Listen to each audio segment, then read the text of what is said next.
Sometimes some of the best games and experience you'll play will often be titles that aren't $60 or $70. Sometimes the best games are in that $20 to $30 sweet spot range.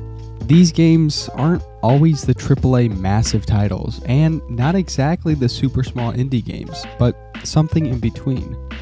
Now, in this video, we are really only going to focus on games in the $20 to $30 range, but if you are curious about some titles that you can get for under $20, $10, $5, or even $1, we have videos for those as well, and I will link some of those at the end of the video and in the description below. As usual, there was a lot of research and time poured into this video, so subscribing to the channel means a whole lot to us and really helps the channel grow.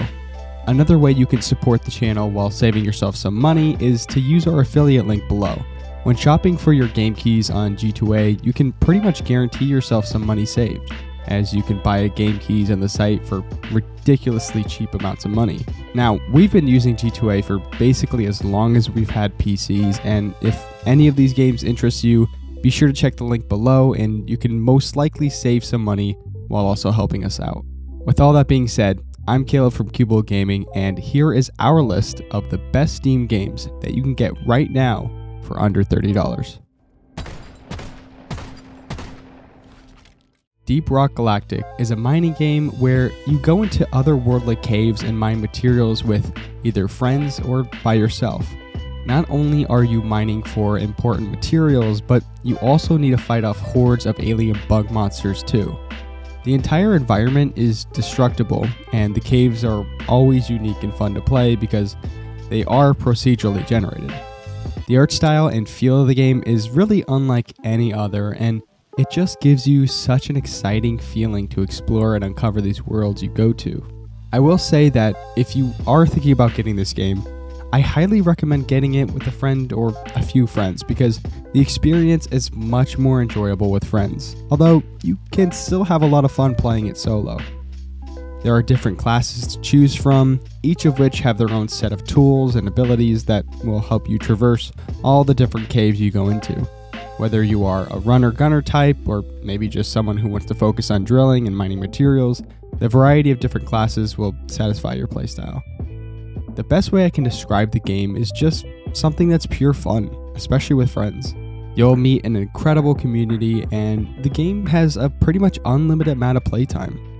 Deep Rock Galactic is more than worth the cost. Stray is one of those games and experiences that you can really only know how it truly is if you play the game. The weird thing is that I went into playing this game thinking that it would be some sort of platformer game, but I was completely wrong. Now, the game is a platformer and has platforming elements, but it has such an involved story with characters and a really heavy and thought-provoking story. I can't really go into it too much because I don't want to spoil anything, but it's definitely way deeper than what it looks like from the outside. It's kind of a weird thing. You wouldn't think a game where you play as a stray cat would be so good, but the game is actually such a surprisingly enjoyable and actually mind-blowing experience. The only downside to the game is that you won't be getting hours and hours of gameplay for the $30 you are spending, but you'll be getting around 4 to 8 hours depending on how much exploring you'll do, but honestly, that didn't bother me in the end. The setting is a dark city scene, and the puzzles and the way they build out the world is just genius, honestly. It's such a great gameplay style, and that's a bit surprising because you would think that things would be pretty straightforward playing as a cat, but they really impress with the gameplay and the world building.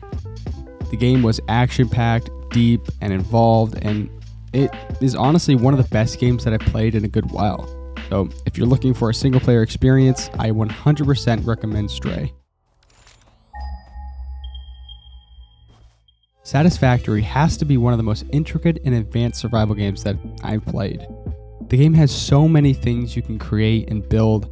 It does a great job making it relatively easy and learn, but you have to build up to those points. Now, the 4 maps that they give you are all set on alien planets, and your goal is to just basically expand and industrialize in any area you possibly can. It's not your typical survival game where you mine with your pickaxe for the whole game, but Rather, your goal is to streamline that task and any other task and build massive automated systems to handle the mining for you. It's actually really cool when you get these massive systems in place, just giant conveyor belts and processing sectors. It's one of the more satisfying elements when you finally get some factories set up and everything is automated for you. There are also enemies in the game, animal creatures that you need to fend off, but the combat kind of takes a back seat in the game, although I felt I needed to mention that it's there.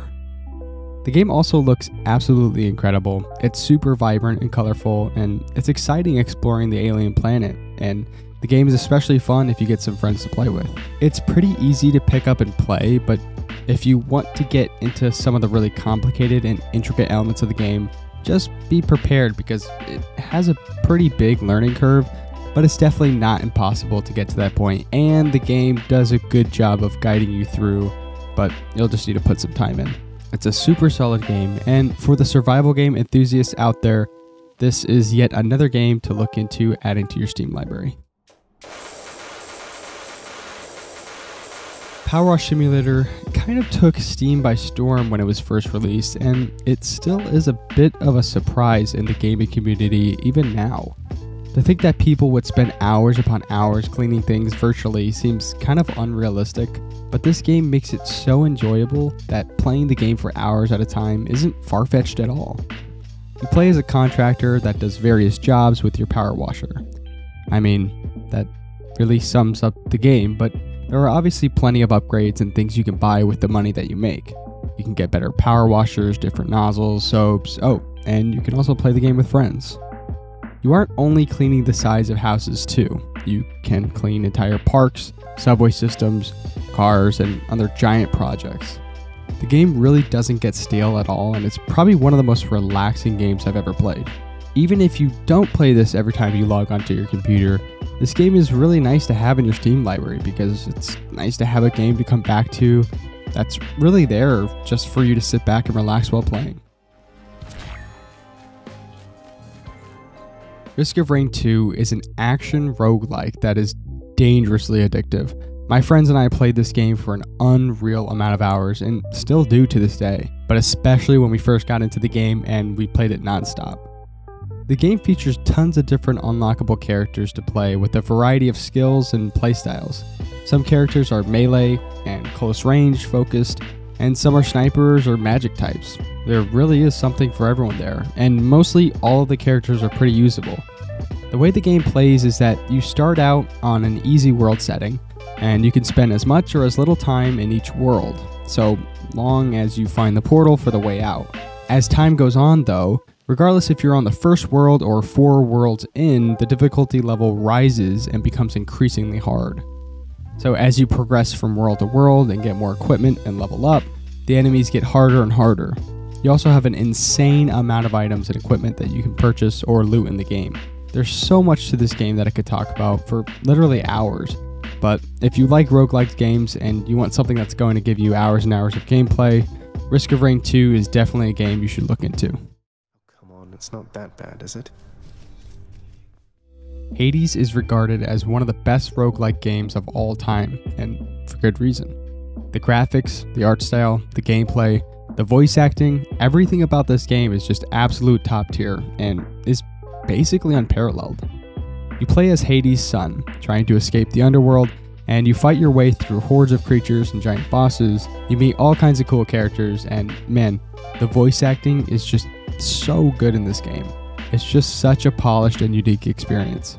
It's also a lot different than most other roguelikes because it has a huge narrative and story to the game that you kind of explore in a different way than you would a normal linear game. The combat in the game is also pretty much unmatched.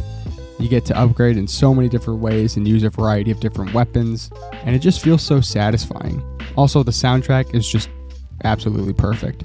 The music is pure genius, and I know I sound like I'm gushing over this game, but honestly, it's good for a reason. Even if you aren't the biggest fan of roguelike games or you don't play them all that much, Hades offers so much more with the story, art style, gameplay, and overall quality of the game that I recommend this game to anyone and everyone. Although I would expect mostly everyone to know what Subnautica is, I really think it deserves a spot on this list because of how good the game is. The game is among the best survival games out there and is both relaxing and terrifying at the same time. On the off chance you don't know, the game starts with you crash landing on an alien planet, and you need to mine and collect materials to be able to build your base and survive. There is also a story to the game and a fair amount of mystery involved too, so it really keeps things interesting. Although you start out with nothing and basically no direction, later on you get into base building and gameplay overall is great, but where this game really shines is when you go out and explore the vast ocean. I mentioned before that the game can be terrifying, and that is no joke.